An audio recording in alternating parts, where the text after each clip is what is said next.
اگر آپ خوش رہنا چاہتے ہیں تو وقت پر نماز ادا کریں۔ اگر آپ سکون چاہتے ہیں تو اللہ کے ذکر میں مشغول رہیں۔ اگر آپ پریشانیوں سے نجات چاہتے ہیں تو بہت زیادہ دعا کیا کریں۔ اگر آپ تکلیف سے نجات چاہتے ہیں تو استغفار کی کثرت کریں۔ اگر آپ تندرستی چاہتے ہیں تو روزے رکھیں۔ اگر شفا اور سکون چاہتے ہیں تو قرآن شریف کو سمجھ کر پڑھیں۔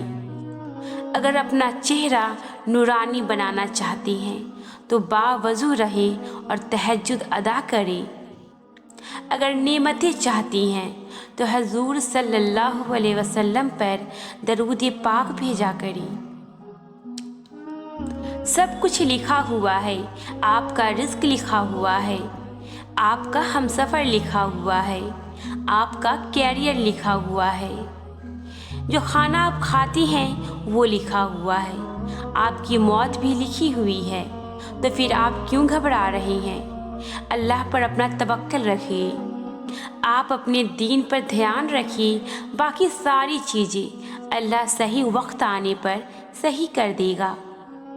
سنو، گھبراؤ نہیں، اس نے ابراہیم علیہ السلام کے لیے آگ کو ٹھنڈا کر دیا، اس نے مریم علیہ السلام کو بغیر مرد کے عیسیٰ علیہ السلام جیسی اولاد نصیب فرمائی، اس نے یونس علیہ السلام کو مچھلی کے پیٹ میں زندہ رکھا، اس نے موسیٰ علیہ السلام کے لیے سمندر کے بیچ میں راستہ بنا دیا، اس نے سلیمان علیہ السلام کو یہ طاقت دی کہ وہ جنات، چرند اور پرند، جانور اور ہواؤں کو قابو میں کر سکتے تھے، اس نے ہمارے نبی صلی اللہ علیہ وسلم کے لیے چاند کے 2 ٹکڑے کر دیے۔ تمہیں لگتا ہے تمہارے معاملات بہت مشکل ہیں جن کا کوئی حل نہیں ہے، کیوں گھبراتے ہو اتنا؟ کیا تمہیں قرآن کریم میں یہ پڑھا نہیں؟ بے شک اللہ ہر چیز پر قادر ہے، گھبراؤ مت۔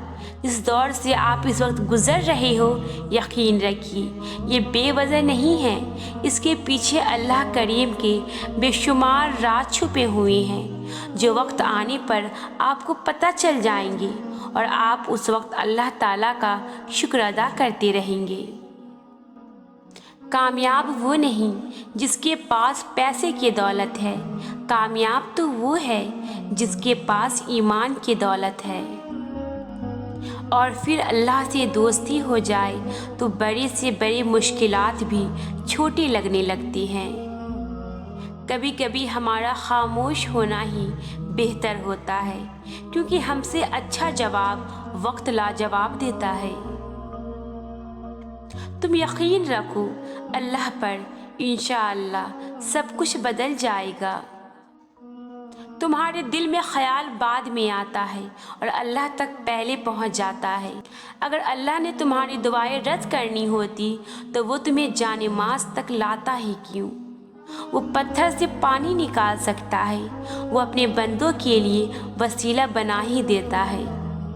جب کبھی گرتے گرتے سنبھل جاؤ تو سمجھ لینا اللہ نے تمہاری دعاؤں کے ذریعے تمہیں تھام لیا ہے۔ اگر میرا اللہ نے تمہاری اس ہاتھوں کو خالی ہی رکھنا ہوتا تو وہ تمہیں کبھی بھی ان ہاتھوں کو جوڑ کر دعا مانگنا نہ سکھاتا۔ اللہ اسی چیز کو تمہارے لیے وسیلہ بنا دے گا جو تمہارے لیے مایوسی کا سبب بنی ہوئی ہے۔ اللہ اگر تمہاری فریاد کو تمہاری زبان تک لا سکتا ہے تو وہ اس فریاد کو تمہارا مقدر بھی بنا سکتا ہے۔ جب تمہیں لگے تمہارا کوئی نہیں ہے تو آسمان کی طرف دیکھنا، وہاں وہ ہے جو ہمیشہ سے تمہارا تھا اور ہمیشہ تمہارا رہے گا۔ اگر اللہ نے وہ لے لیا ہے جسے کھونے کا تم تصور بھی نہیں کر سکتے تھے تو یقیناً وہ کچھ ایسا دے گا جسے پانے کا تم نے سوچا بھی نہیں ہوگا۔ تم ایک بار اللہ کے ہو کر تو دیکھو، اس نے سارے مخلوق کو تمہارے قدموں میں لا کر نہ بٹھایا تو کہنا، اور جب اللہ تھام لیتا ہے تو کوئی نہیں گرا سکتا۔